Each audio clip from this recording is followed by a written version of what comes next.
ഇന്ന് നമുക്ക് ഇഫ്താറിന് നല്ലൊരു ബ്രെഡ് കട്ട്ലറ്റ് ഉണ്ടാക്കിയാലോ.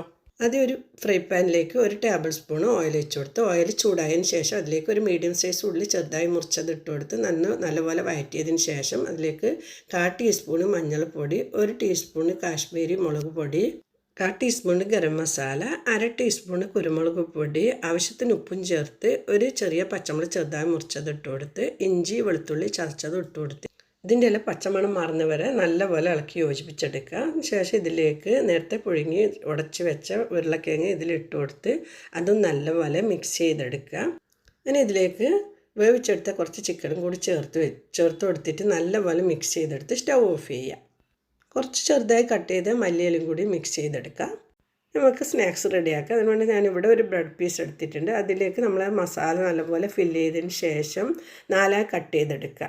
ഇത് മൈദ കലക്കി അതിലേക്ക് നല്ലപോലെ മുക്കിയെടുത്ത് ബ്രെഡ് ക്രംസിലേക്ക് ഇട്ട് കൊടുത്ത് അതും നല്ലപോലെ കവർ ചെയ്തെടുക്കുക. മുഴുവനും ഇതുപോലെ കവർ ചെയ്തെടുത്തതിന് ശേഷം നമുക്കിത് ഫ്രൈ ചെയ്തെടുക്കാം. ഒരു ഫ്രൈ പാനിലേക്ക് കുറച്ച് ഓയിൽ ഒഴിച്ചു കൊടുത്ത് ഓയിൽ ചൂടായതിന് ശേഷം അതിലേക്ക് നമ്മൾ റെഡിയാക്കി വെച്ച ബ്രെഡ് കട്ട്ലറ്റ് ഓരോന്നോരോന്നായി ഇട്ട് കൊടുത്ത് തിരിച്ചു മറിച്ചു കൊടുത്ത് ഫ്രൈ ചെയ്തെടുത്താൽ നമ്മൾ നല്ലൊരു ഇഫ്താർ സ്നാക്സ് റെഡിയായി.